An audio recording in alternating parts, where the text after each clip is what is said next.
O livro de Juízes nos desafia a termos uma resposta ao mundo sobre a nossa espiritualidade e que essa deve ser marcada por um profundo compromisso com Deus e obediência à sua vontade. Temos no livro de Juízes como esses homens são descritos com frequência como líderes carismáticos, capacitados pelo Espírito, pois sua autoridade não era decorrente de um cargo nem de uma estrutura, mas de qualidades pessoais. Essas qualidades vinham da inspiração do ensino de Deus. Líderes carismáticos surgiram em tempos conturbados para tratar de crises. Em Juízes, mais uma vez, os israelitas abandonaram o Senhor e deixaram de servi-lo.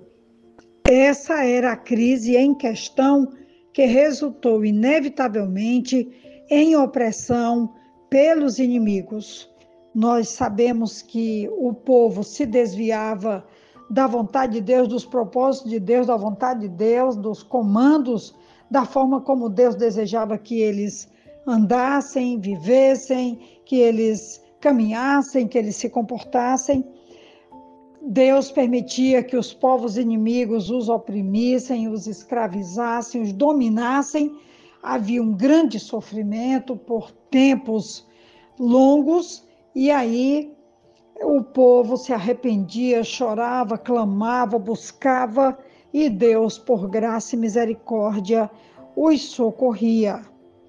E isso vai ser recorrente em todo o livro de Juízes. O clamor do povo desperta a compaixão de Deus, que levanta um juiz resgatador para agir com o poder do Espírito de Deus. O libertador acaba com a opressão, a terra desfruta um período de paz antes de um novo ciclo se iniciar.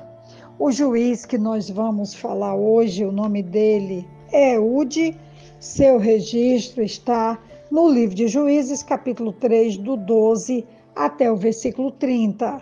Eu recomendo a leitura completa, no entanto, eu vou ler apenas alguns versículos do 12 até o versículo 15 e depois do 28 ao 30, que nos diz assim: Mais uma vez os israelitas fizeram o que o Senhor reprova. Por isso o Senhor deu a Eglon, rei de Moabe, poder sobre Israel. Conseguindo uma aliança com os amonitas e com os amalequitas, Eglon veio e derrotou Israel e conquistou a cidade das palmeiras.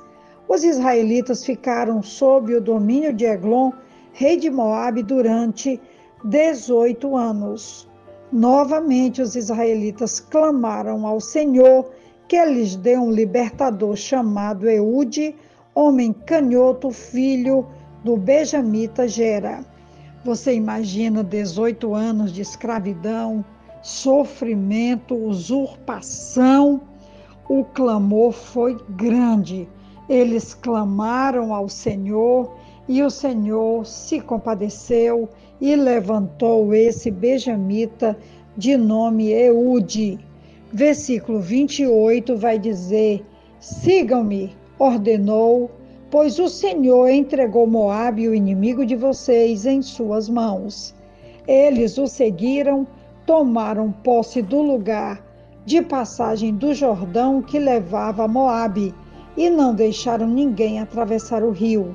Naquela ocasião, mataram cerca de 10.000 moabitas, todos eles fortes e vigorosos, nenhum só homem escapou. Naquele dia, Moabe foi subjugado por Israel, e a terra teve paz durante 80 anos.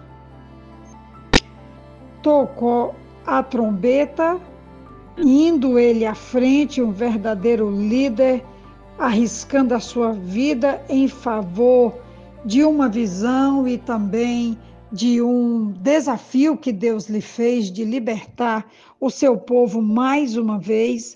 Ele motivou e mobilizou os guerreiros, liderou pelo exemplo, seguiu o Senhor, teve um plano estratégico e soube administrar a paz.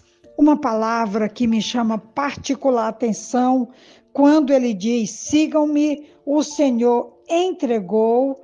Eude não considerou a sua habilidade com o punhal, nem a sua inteligência em dominar o rei inimigo, as razões principais da sua vitória. A Bíblia diz que o querer e o efetuar vem do Senhor. E Eude, ele entende também que a sua destreza, inteligência, foco, determinação, coragem, tudo isso vem do Senhor. Esse é o motivo pelo qual ele é mais que vitorioso nessa guerra que ele empreende, trazendo, devolvendo novamente a Israel o seu apogeu, a sua força, a sua união, a sua hegemonia e destruindo assim o poder dos moabitas. Eude comporta-se como um verdadeiro líder espiritual. Ele chama os outros a seguirem, sabendo que ele próprio está seguindo o Senhor. E o resultado é que a terra teve paz durante 80 anos. Isso é extraordinário, o dobro do tempo que os outros juízes principais, equivalente a 2 gerações. Esse homem entra para a história deixando um grande legado e, além da sua coragem, o seu trabalho, a sua habilidade, a sua força e a sua visão de entender que ele era o homem que Deus estava escolhendo para trazer libertação e novos dias ao povo de Israel. Eu quero então deixar essa reflexão hoje para os nossos dias, nos encorajando a enfrentar aquilo que nos oprime ou aquilo que está oprimindo o nosso povo e sermos como Eude, porta-voz ou um instrumento nas mãos do Senhor para abençoar o seu povo em toda a terra. Eu desejo então uma ótima reflexão, um ótimo dia e que Deus nos abençoe. Amém.